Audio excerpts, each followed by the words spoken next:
There's a sound the earth makes that we've forgotten how to hear. A deep, breathless hum, low and patient, moving through stone like memory through skin. Sometimes when I press my hand to the warm soil after rain, I can almost feel it again. The pulse of a planet pretending to sleep. We walk on cooled scars and call them continents. We build cities on the crust of old explosions. We dance above furnaces and tell ourselves the fire is gone. But it's not. It waits. Not in anger. Not in vengeance, but with the solemnity of something older than thought.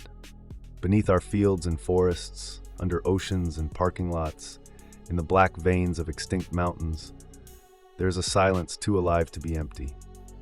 Volcanic. A waiting breath. When I was a child, I once saw a girl crouch barefoot near a crack in a cooling lava field.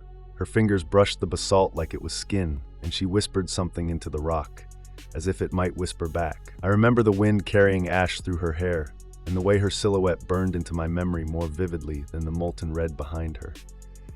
Even then, I felt the strangeness of it, that the ground we stand on is not truly ground at all, but a thin illusion stretched over magma, like skin over a wound that never quite healed. Volcanoes are not accidents. They are breath and exhale. They are how the earth remembers what it is. Over 4 billion years, this planet has not been quiet. It has been pulsing, seething, reshaping itself from within. What we call land is just the ash that cooled long enough to plant flags on. What we call home is borrowed time atop a living fire. And yet we move through life as if the world beneath us has stopped dreaming. But what if it wakes? It begins not with a roar, but with a tremble, a shift in pressure, a fracture no wider than a breath. And then, almost everywhere, all at once, the mountains breathe. One by one, like ancient lungs rediscovering air, they rupture open. Kilauea in Hawaii, Etna in Sicily, the caldera under Yellowstone, the volcanic ring of fire stretching around the Pacific, all begin to stir. Not metaphorically, not in stories or myths, but physically, violently, synchronously. The Earth's crust peels like the skin of a ripening fruit, and beneath it, the core does not hold. The atmosphere would change in hours. Ash clouds choke the sky across continents. Flights halt. Daylight vanishes beneath layers of particulate soot. The air grows thick and strange, metallic, hot, electric. The sun, dimmed behind volcanic haze, casts an eerie saffron glow over cities already beginning to empty. Power grids stutter. Oceans recoil from coasts as earthquakes ripple outward from volcanic fault lines. But the heat, that's what reaches you first. Not as fire, but as pressure, swelling in your chest like a memory you can't swallow. I see her again, this time running, barefoot still, through a street littered with abandoned bicycles and glass. Her hair moves like smoke. She isn't crying, she's listening. Watching the cracks bloom beneath her feet, tracking their patterns like veins in marble. As if trying to read what the earth is trying to say. Because that's what this is, isn't it? Not destruction, but language. Not apocalypse, but articulation. Scientists call it a volcanic winter, a worst-case scenario where every volcano erupts simultaneously, ejecting sulfur dioxide into the stratosphere. That gas, once suspended, reflects sunlight back into space. The result, global temperatures plummet, crops fail, ecosystems collapse. In simulations, this chain reaction could send us into a mini ice age. But this isn't a simulation anymore. This is the Earth answering a question we didn't know we were asking. It doesn't happen gradually. It happens with rhythm, with tempo. One fissure becomes 20, 20 become thousands. The ring of fire becomes a halo of ash. Volcanic glass rains down like glitter from some deranged cosmos. Cities fall silent, not from death, but from awe. And above it all, just barely visible through the smoke, she stands at the edge of a cliff, her hands stretched toward the glowing mouth of the mountain like a gesture of recognition. Not fear, recognition. The sky is no longer blue. It has turned the color of rusted steel, tinged with copper and shadow. Clouds don't drift anymore. They coil, suspended in layers of ash, frozen in place like ancient smoke trapped in amber. Light filters through in slats, sharp and cold, like it's coming from another star entirely. And still the volcanoes speak. Their language is thunder without sound, fire without flame. The earth, blanketed in fallout, is quieter now, but not peaceful. Just paused, like a breath held too long. In the aftermath of synchronized eruptions, the stratosphere becomes a vault of sulfuric glass. Sunlight reflects off the aerosol veil, bouncing back into space, and the planet cools by degrees we weren't built to survive. Within months, the tropics shiver. Within years, ice returns to places it abandoned long ago. A volcanic winter begins, not with snow, but with absence, of seasons, of harvests, of time as we knew it. It's strange how quickly silence spreads. The highways are empty. The birds have stopped singing. Even the insects seem unsure.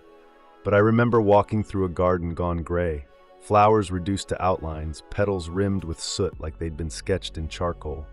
And on a bench beside a fountain, frozen mid-arc, she sat. The girl with ash in her eyelashes, a blanket wrapped tight around her shoulders, and a notebook in her lap.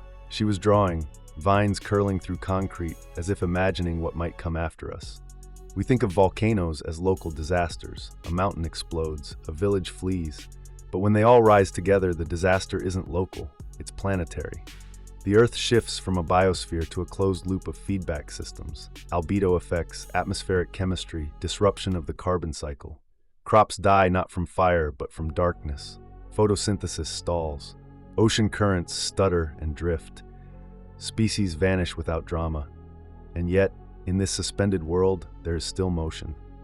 I watched steam rise from a crack in a frozen lake. I heard the low groan of shifting plates beneath a silent town.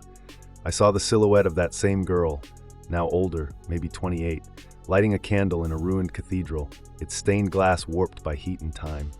The light caught in the curves of her face, reflecting not hope, but continuity, as if even here something could begin again. There comes a moment, after the eruptions have stilled, after the ash has settled, when the world forgets how to move. No more tremors, no more thunder.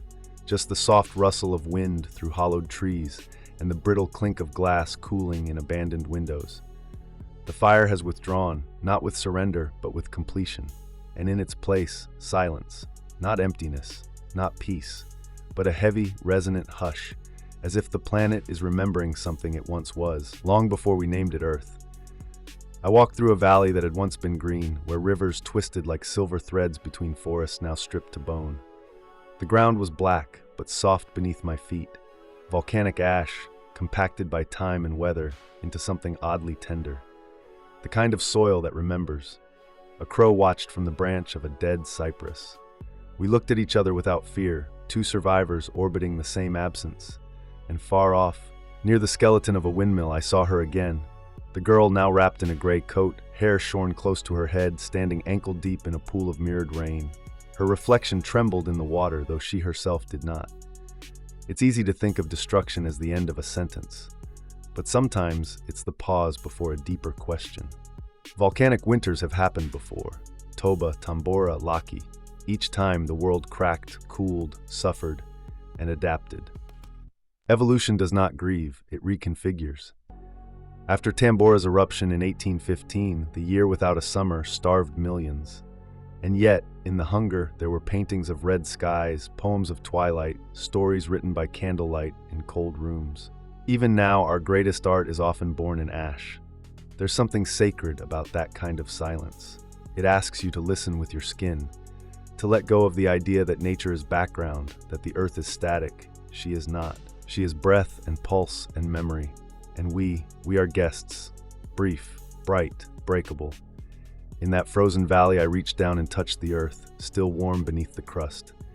Somewhere deep below, the magma moved, slow and unseen, like thought before language. The girl was gone when I looked up, but her footprints remained, pressed into the ash like verses waiting to be read. It's taken me a long time to understand this. The fire never hated us. It didn't rise in rage. It rose because that is what fire does. It transforms. It clears. It makes space for the next breath. We called it disaster. But to the earth, it may have been healing, an act of shedding, like snakeskin or falling leaves, a reset, not a punishment, a memory, not a war. I remember walking through what was once a coastal plain, now a black delta of cooled lava, cracked and folded like scorched paper. And at the center of it, impossibly, something green, a small shoot, no higher than a fingertip, pushing up through the ruin. I knelt beside it, and as my breath warmed the air, I realized I wasn't alone. She was there too, barefoot, silent, brushing her fingers over the soil like a blind musician learning an unfamiliar instrument. No words, just motion, just reverence. It's strange, but life has always followed fire. The richest soils on Earth come from ash. Some seeds won't even sprout until they've been burned. There are bacteria that thrive in the boiling mouths of hydrothermal vents, creatures who live where we die, feeding on minerals and heat. In the aftermath of eruption, nature doesn't retreat, it reorganizes, it adapts, and sometimes it improves. Even the atmosphere, torn and dimmed by sulfur and soot, can begin again. With time, the haze thins, rain pulls the ash down, light returns, filtered, softened, more golden than before. And in that new light, strange species emerge, ecosystems rebalance. It is not the same world, but it is still alive, still singing. Maybe that's what the volcanoes remind us, that our grip is not as firm as we thought, that we do not own this place, that we are not the final word in the story of life, and yet we're part of it, woven into the narrative, etched into the cooled stone like cave paintings in reverse. I imagine her now, not running, not hiding, but standing atop a blackened ridge at dawn, arms outstretched, catching the wind as it carries ash like confetti into the sunrise. The sky behind her isn't clear, but it's bright. Not because the fire is gone, but because we finally understand it. There are nights when I imagine the earth dreaming, not in silence but in flame, not in destruction but in rhythm. A slow planetary breath that rises through magma, through stone, through us, not to end the world, but to remind it. In those dreams, volcanoes are not threats, they are synapses, flashpoints in a vast living brain, signals from a memory older than evolution.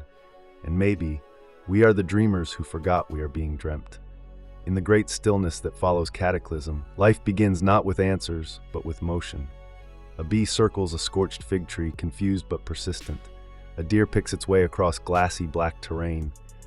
Somewhere, deep underground, pressure begins to shift again, not violently this time, but patiently, like a seed swelling before it breaks. And I see her once more, this final time not running or standing or weeping, but writing. Sitting on the edge of a newly formed cliff, legs crossed, a journal in her lap. Her fingers are black with soot. Her eyes reflect firelight. She is not afraid. She is recording, not what was lost, but what might come next. The science never promised permanence. It never told us Earth was stable, only that it was alive.